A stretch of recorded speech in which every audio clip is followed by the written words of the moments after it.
오늘은 입에 담기도 힘든 충격적인 이야기를 들려드립니다. 2003년 가을 평양병원 음산한 검사실 당 간부들에게 합격이라는 말을 들은 한수경은 남자 군의관 앞에서 알몸으로 서 있어야 했습니다. 담배를 피우며 그녀의 몸을 훑어보던 군의관은 장갑도 끼지 않은 손으로 차가운 쇠기구를 몸속 깊숙이 밀어넣었죠. 이것도 못 참으면서 봉사대는 무슨 이라는 비웃음이 귓가에 울렸습니다. 과연 특별봉사대의 진짜 정체는 무엇이었고 그녀는 어떻게 이 지옥에서 탈출했을까요? 이야기를 시작하기 전 무료로 누를 수 있는 구독과 좋아요를 누르주시면 매일 마음을 울리는 탈북 이야기를 들으실 수 있습니다. 그 모든 것은 이렇게 시작되었습니다. 제 고향은 평안북도 신의주 압록강이 흐르는 그곳이었어요. 아버지는 철도 기관사셨고 어머니는 타가소에서 일하셨죠. 어머니가 해주시던 강냉이 국수 냄새가 지금도 생생합니다. 2003년 가을 저는 22살이었어요. 고등학교 졸업하고 신의주 양재 공장에 배치받은 지 2년째였죠. 배급은 늘 부족했지만 우리 가족은 그럭저럭 버텼어요. 은퇴하신 아버지 대신 제가 집안 살림을 보태야 했거든요. 그날도 재봉틀 앞에 앉아 간부들 옷을 만들고 있었어요. 옆자리 동료 유나가 노래를 흥얼거렸죠. 언니, 오늘 일 끝나고 장마당 좀 들렀다 가요. 20살인 유나가 밝게 웃으며 말했어요. 저는 고개를 끄덕였죠. 그래.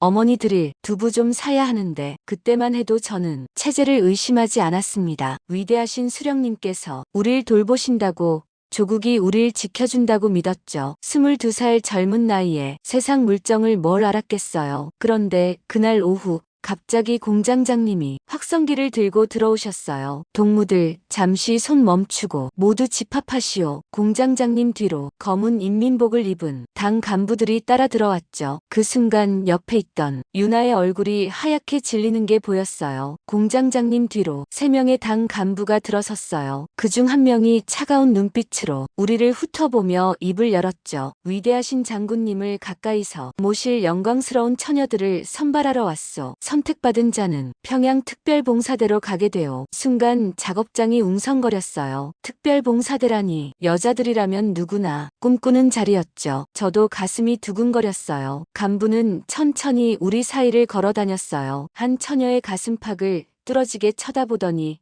다른 처녀의 엉덩이를 빙 둘러보기도 했죠. 어떤 처녀는 턱을 거칠게 움켜쥐고 좌우로 돌리기까지 했어요. 마치 소장사꾼이 가축을 고르듯이요. 제 차례가 왔어요. 간부가 성큼 다가와 제 턱을 손으로 움켜쥐었어요. 손톱이 살을 파고드는 게 느껴졌죠. 그는 제 얼굴을 이리저리 돌리며 살펴보더니 갑자기 제 어깨를 잡고 뒤로 돌아서게 했어요. 엉덩이 모양도 봐야겠소. 뒤에서 제 몸을 훑어보는 그 시선이 온몸에 닿는 것 같았어요. 얼굴이 화끈거렸죠. 이 처녀 합격이요. 그리고 유나 차례였어요. 간부가 유나의 옷깃을 잡아당기며 속옷이 보일 정도로 내려다봤어요. 유나의 얼굴이 새하얗게 질렸죠. 이 처녀도 데려가시오. 공장 동료들이 박수를 쳤어요. 하지만 유나는 그 자리에서 주저앉을 것처럼 휘청거렸죠. 퇴근 후 화장실에서 유나를 찾았어요. 그 애는 구석에 쪼그려 앉아 칼날을 허벅지에 대고 있었어요. 이미 3군데나 피가 흐르고 있었죠. 칼을 다시 살에 대려는 순간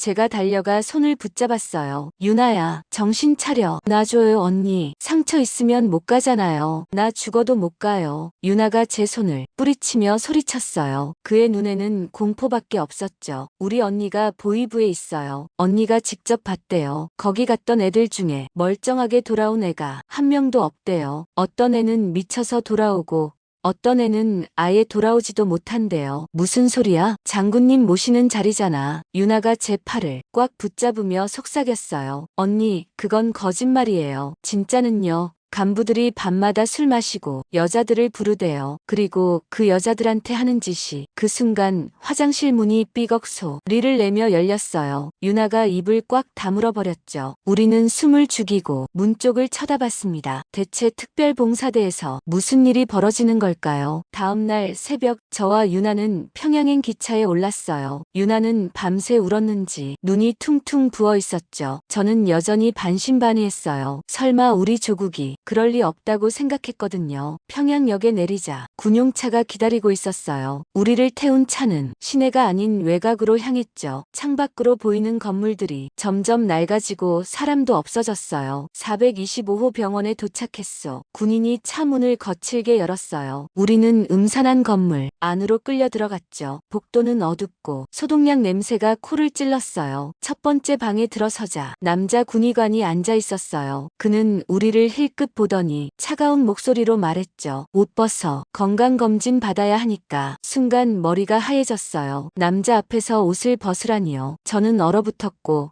유나는 벌벌 떨기 시작했어요. 빨리 안 벗어? 시간 없어. 군의관이 소리를 지르자 옆에 있던 여자 간호원이 다가와 제 옷을 벗기기 시작했어요. 저는 저항할 수도 없었죠. 유나도 마찬가지였어요. 알몸이 된 채 서 있자니 온몸에 소름이 돋았어요. 군의관은 담배를 피우며 우리 몸을 훑어봤죠. 그의 눈빛이 역겨웠어요. 처녀 검사 받아야 하니까. 저기 침대에 누워. 침대에는 차가운 쇠로 된 기구들이 놓여 있었어요. 군의관이 장갑도 끼지 않은 손으로 제 다리를 벌렸어요. 그리고 그 기구를 몸속에 밀어 넣었죠.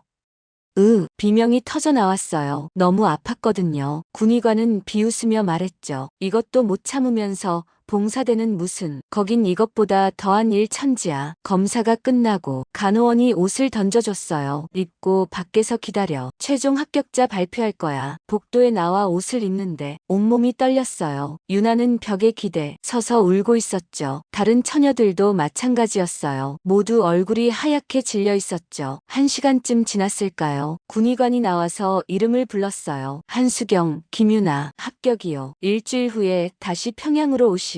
그 말을 듣고 저는 정신이 아득해졌어요. 합격이라니요. 이제 진짜로 그곳에 가야 하는 건가요? 기차를 타고 신의주로 돌아오는 내내 아무 말도 할 수 없었어요. 유나는 계속 울기만 했죠. 저는 그제야 깨달았습니다. 이건 검진이 아니었어요. 이건 굴욕이었죠. 집에 도착하자마자 저는 무너져 내렸어요. 수경아, 무슨 일이야? 아버지가 달려왔지만 저는 말을 할 수가 없었어요. 그냥 울기만 했죠. 아버지가 제 어깨를 잡으셨어요. 말해봐라. 도대체 무슨 일을 당한 거냐?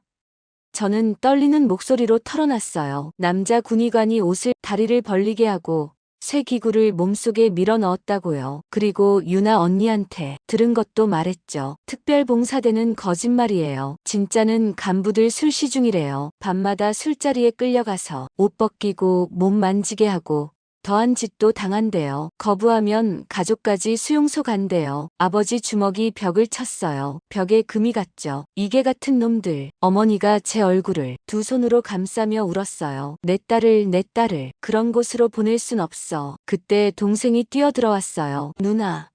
공장 앞에 보이부 차가 왔어요. 누나 찾으러 온 것 같아요. 온 집안이 얼어붙었어요. 시간이 없었죠. 아버지가 벌떡 일어나셨어요. 지금 당장 떠난다. 수경이는 이모네 집에 숨어라. 나는 브로커 찾아온다. 여보, 우리도 같이 가야죠. 당연하지. 수경이 혼자 보낼 순 없어. 온 가족이 탈북한다. 다음 날부터 우리는 미친 듯이 움직였어요.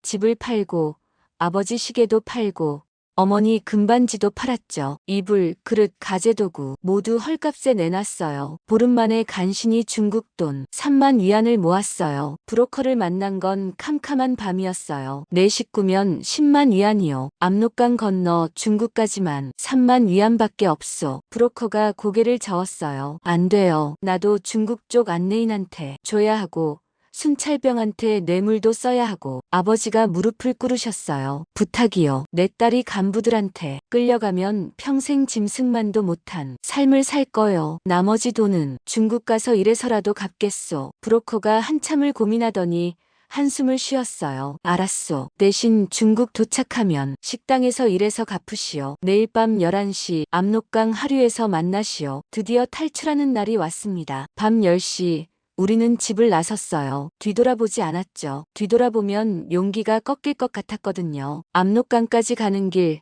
갑자기 순찰병 둘이 나타났어요. 거기 누구야? 우리는 얼어붙었어요. 브로커가 재빨리 담배를 꺼내며 다가갔죠. 아이고 동무들, 밤에 고생이 많소. 담배 한 대 피우시오. 브로커가 돈 뭉치를 담배갑 속에 숨겨 건넸어요. 순찰병이 받아들고는 우릴 힐끗 보더니 고개를 끄덕였죠. 빨리 가시오. 10분 후에 교대조가 와. 우리는 뛰었어요. 숨이 턱까지 차올랐지만 멈출 수 없었죠. 강가에 도착했을 때 브로커가 말했어요. 오늘 물이 안 얼었소. 헤엄쳐 건너야 해. 뭐라고요? 이 추위에 물속으로요? 아버지가 소리쳤지만 브로커는 차갑게 대답했어요. 싫으면 돌아가시오. 나도 목숨 걸고 하는 일이요. 선택의 여지가 없었어요. 우리는 밧줄로 서로를 묶었죠. 첫 번째가 수경이, 그 다음이 동생. 어머니, 마지막이 내가 간다. 아버지가 저를 물속으로 밀었어요. 얼음장 같은 물이 온몸을 휘감았죠. 숨이 멎는 줄 알았어요. 차가운 게 아니라 아팠어요. 칼로 온몸을 베는 것처럼요. 수경아, 헤엄쳐. 멈추면 죽어. 아버지 목소리에 저는 팔을 휘저었어요. 옷이 물을 먹어 몸이 가라앉았죠. 동생이 뒤에서 밧줄을 당겨줬어요. 그때 강 건너편에서 불빛이 번쩍였어요. 저기다. 탈북자들이다. 중국 쪽 순찰병이었어요. 총성이 울렸죠. 탕, 탕, 으아. 어머니가 비명을 질렀어요. 물이 튀고 총알이 옆을 스쳐 지나갔어요. 엎드려서 헤엄쳐. 빨리. 우리는 물속으로 몸을 최대한 숨기고 헤엄쳤어요. 총알이 물 위를 튕겼죠. 귀가 멍멍했어요. 동생이 갑자기 비명을 질렀어요. 으악. 다리에 쥐났어요. 동생이 가라앉기 시작했어요. 저는 뒤돌아서 동생 머리채를 붙잡았죠. 놓지 마. 내가 끌고 갈게. 한 손으로 동생을 끌고 한 손으로 헤엄쳤어요. 팔이 끊어질 것 같았죠. 눈앞이 하얘졌어요. 총성은 계속됐어요. 불빛이 우릴 쫓아왔죠. 조금만 더, 조금만 더야. 아버지가 뒤에서 우릴 밀어줬어요. 마침내 건너편 땅이 손에 닿았어요. 저는 온 힘을 다해 동생을 땅으로 끌어올렸죠. 여보, 빨리. 아버지가 마지막으로 올라오려는데 총알이 아버지 어깨를 스쳤어요. 피가 터져나왔죠. 아버지, 우리가 아버지를 끌어올렸어요. 아버지는 어깨를 움켜쥔 채 이를 악물었죠. 괜찮아, 가자. 여기서 잡히면 다 죽어. 브로커가 우릴 숲속으로 끌고 갔어요. 뒤에서 순찰병들 고함 소리가 들렸지만 우린 멈추지 않았어요. 한참을 뛰고 나서야 멈췄어요. 우리는 바닥에 쓰러졌죠. 온몸이 떨렸어요. 추위 때문인지 공포 때문인지 알 수 없었어요. 살았어. 우리 살았어. 어머니가 울며 우릴 끌어안았어요. 아버지 어깨에서는 피가 계속 흘렀지만 우린 살아있었어요. 브로커가 우릴 폐가로 데려갔어요. 지붕은 반쯤 무너졌고 쥐들이 날뛰는 곳이었죠. 여기서 사흘만 숨어 있으시오. 내가 다음 길을 알아올 테니. 브로커는 그 말을 남기고 사라졌어요. 다시는 안 나타났죠. 아버지 어깨는 피가 계속 나왔어요. 어머니가 옷을 찢어 동염했지만 소용없었죠. 여보, 병원 가야 해요. 안 돼. 잡힌다. 조금만 참으면 돼. 사흘이 지났어요. 브로커는 오지 않았고 먹을 것도 떨어졌죠. 동생이 몰래 밖에 나가 쓰레기통을 뒤졌어요. 썩은 빵 조각을 주워왔죠. 누나 먹어. 우리는 그 빵을 나눠 먹었어요. 곰팡이가 폈지만 먹을 수밖에 없었죠. 일주일째 되던 날 밖에서 목소리가 들렸어요. 중국말이었죠. 여기 북조선 사람들 숨어 있다더라. 공안이었어요. 우리는 뒷문으로 뛰쳐나갔죠. 아버지는 어깨를 붙잡고 비틀거렸어요. 빨리 저쪽 숲으로. 우리는 미친 듯이 달렸어요. 뒤에서 고함 소리가 들렸죠. 멈춰. 안 서면 쏜다. 총성이 울렸어요. 우리는 숲속으로 뛰어들었죠. 한참을 달려 숨이 찰 때쯤 작은 오두막이 보였어요. 문을 두드렸죠. 제발 도와주세요. 우린 북한에서 왔어요. 문이 열렸어요. 할머니 한 분이 나왔죠. 조선족이었어요. 어서 들어와요. 빨리. 할머니가 우릴 숨겨줬어요. 다락방 바닥을 들어올리니 지하실이 나왔죠. 여기서 숨어 있어요. 공안 지나가면 알려줄게요. 할머니는 밥과 물을 가져다 줬어요. 우리는 눈물을 흘렸죠. 감사합니다. 정말 감사합니다. 할머니가 제 손을 잡으며 말했어요. 우리도 다 같은 결애잖아요. 옛날 우리 부모님도 6.25 때 피난 다녔다고 하더라고요. 서로 도와야죠. 지하실에서 보름을 숨어 지냈어요. 할머니가 약을 구해와 아버지 어깨를 치료해줬죠. 그리고 한국으로 가는 길을 알려줬어요. 베트남으로 가세요. 거기서 한국 대사관 찾아가면 돼요. 할머니 덕분에 우린 다시 희망을 찾았습니다. 할머니가 소개해준 사람들 도움으로 트럭 짐칸에 숨어 베트남까지 사흘을 갔어요. 숨도 못 쉬고 오줌도 참았죠. 어머니가 기절했어요. 국경에서 군인들이 짐을 뒤지기 시작했어요. 삽으로 짐을 찍어댔죠. 제 머리 바로 위를 삽이 지나갔어요. 한 치만 더 깊이 찍었으면 죽었을 거예요. 운전기사가 돈을 쥐어주고 간신히 통과했어요. 베트남 도착. 연락받기로 한 사람이 안 나타났어요. 먹을 것도 없이 사흘째 굶었죠. 누나, 물이라도 있어요? 동생 입술이 갈라져 피가 났어요. 저는 길거리 수도를 찾아 헤맸죠. 겨우 물을 떠왔는데 더러웠지만 마실 수밖에 없었어요. 그때 경찰이 나타났어요. 불법 입국자들이다. 잡아. 우리는 수갑이 채워졌어요. 경찰서 쇠창살에 갇혔죠. 내일 북한으로 송환이다. 북한 송환이요? 그럼 우린 공개 처형당해요. 아버지가 쇠창살을 붙잡고 애원했어요. 제발 한국 대사관에 연락해 주시오. 딸이 성폭행 당할 뻔해서 도망친 거요. 한 경찰이 휴대전화를 꺼내 어디론가 전화를 걸었어요. 그리고 저한테 던졌죠. 한국 대사관이다. 얘기해봐. 살려주세요. 우린 탈북자예요. 내일 북한으로 보낸대요. 어디 계세요? 하노이 중앙경찰서요. 1시간 안에 갑니다. 버티세요. 전화가 끊겼어요. 저는 쇠창살을 붙잡고 기도했죠. 1시간 후 대사관 차가 도착했어요. 이 사람들 대한민국 국민으로 보호합니다. 베트남 경찰과 1시간 넘게 실랑이했어요. 베트남은 탈북자 보호 협약에 서명했습니다. 이들은 난민이에요. 결국 경찰서장이 나타나 고개를 끄덕였죠. 우리는 풀려났어요. 차에 타는 순간 태극기가 보였어요. 저거 우리나라 깃발이에요. 어머니가 기절했어요. 너무 많이 울어서요. 아버지가 어머니를 안으셨죠. 대사관 안으로 들어가자 직원이 물과 빵을 줬어요. 아버지 어깨 상처도 치료해줬어요. 이제 안전해요. 여긴 대한민국이에요. 사흘 후 인천행 비행기에 올랐어요. 구름 위를 날았죠. 아버지가 창밖을 보며 중얼거렸어요. 드디어 자유구나. 네, 우린 살았어요. 지옥에서 탈출했어요. 비행기가 인천공항에 내렸어요. 대한민국 땅을 밟는 순간 어머니가 땅에 엎드려 울었어요. 살았다. 우리 살았어. 국정원에서 조사를 받았어요. 북한에서 무슨 일을 당했는지, 왜 탈북했는지 물어봤죠. 저는 다 말했어요. 기쁨조 선발, 굴욕적인 검사, 간부들이 여자들한테 하는 짓까지요. 조사관님이 고개를 끄덕이며 말했어요. 많이 힘드셨죠? 이제 안전합니다. 여기선 아무도 당신을 해치지 못해요. 하나원에서 3달 교육을 받았어요. 남한 말,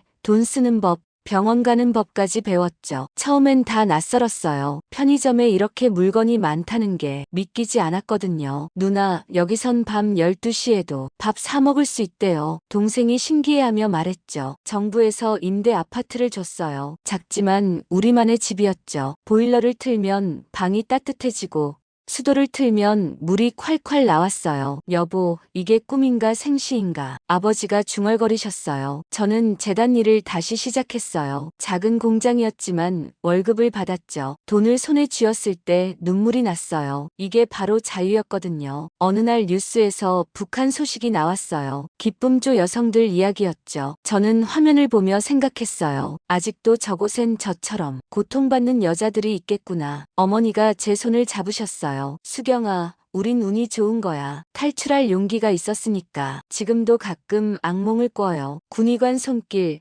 간부들 시선, 그 모든 게 생생하죠. 하지만 이젠 괜찮아요. 여기선 제가 사람이니까요. 언젠가 북한이 변하길 바래요. 제 고향 신의주 압록강을 자유롭게 건너는 날이 오길 바랍니다. 통일이 되면 고향에 가서 어린 시절 뛰놀던 그 거리를 다시 걷고 싶어요. 여러분, 자유는 공짜가 아니에요. 우린 목숨 걸고 얻었어요. 제 이야기를 들어주셔서 감사합니다.